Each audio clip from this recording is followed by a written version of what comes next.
വിഷു ആഘോഷങ്ങളെ മുൻനിർത്തി കുടുംബശ്രീ ജില്ലാ മിഷന്റെ നേതൃത്വത്തിൽ നടപ്പിലാക്കുന്ന ഇന്റഗ്രേറ്റഡ് ഫാമിംഗ് ക്ലസ്റ്റർ ചന്തകൾ ജില്ലയിൽ സജീവമാകുന്നു. ജില്ലയിലെ 16 ബ്ലോക്കുകളിൽ നിന്നായി തിരഞ്ഞെടുത്ത 16 CDSകൾ മുഖേനയാണ് പദ്ധതി നടപ്പിലാക്കുന്നത്. തിരഞ്ഞെടുത്ത വാർഡുകളിലെ കർഷകരെ ഉൽപ്പാദനത്തിലും വരുമാനത്തിലും ഉയർത്തിക്കൊണ്ടുവരികയാണ് പദ്ധതിയുടെ ലക്ഷ്യം.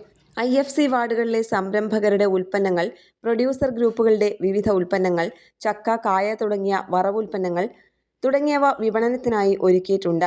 2024-25 സാമ്പത്തിക വർഷത്തിൽ വിവിധ ജില്ലകളിലായി 75 ഇന്റഗ്രേറ്റഡ് ഫാമിംഗ് ക്ലസ്റ്ററുകൾ രൂപീകരിക്കുന്നതിനായി NRLM അംഗീകാരം നൽകിയിരുന്നു. ഇതിന്റെ ഭാഗമായി ഓരോ ക്ലസ്റ്ററും ആരംഭിക്കുന്നതിനായി 3 വർഷത്തെ കാലയളവിൽ 40 ലക്ഷം രൂപ പദ്ധതിയിൽ അനുവദിച്ചിട്ടുണ്ട്.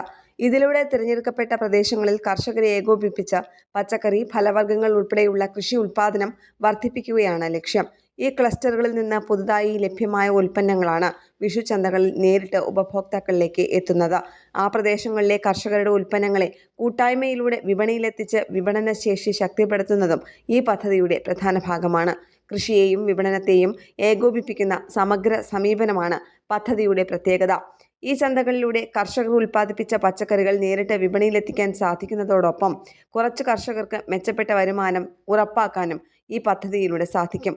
കൂട്ടായ പ്രവർത്തനവും കാര്യക്ഷമമായ കൃഷി പരിപാലനവും വഴി ഗ്രാമീണ മേഖലയിലെ കർഷകരുടെ, പ്രത്യേകിച്ച് സ്ത്രീകളുടെ സാമ്പത്തിക മുന്നേറ്റത്തിന് കരുത്തേകുന്ന പദ്ധതി മികച്ച മാതൃകയാണ്. ഏപ്രിൽ 10 ആരംഭിച്ച ചന്ത ഇന്ന് സമാപിക്കും.